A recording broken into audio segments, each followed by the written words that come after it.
Okay, it's raining out here, so I don't know if you can hear me, but I've been wanting to engineer me a little bit of some kind of a latch for my barn doors.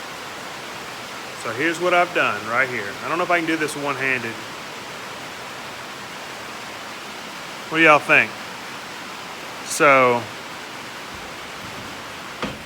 that opens it, right? Then you throw that around there like that.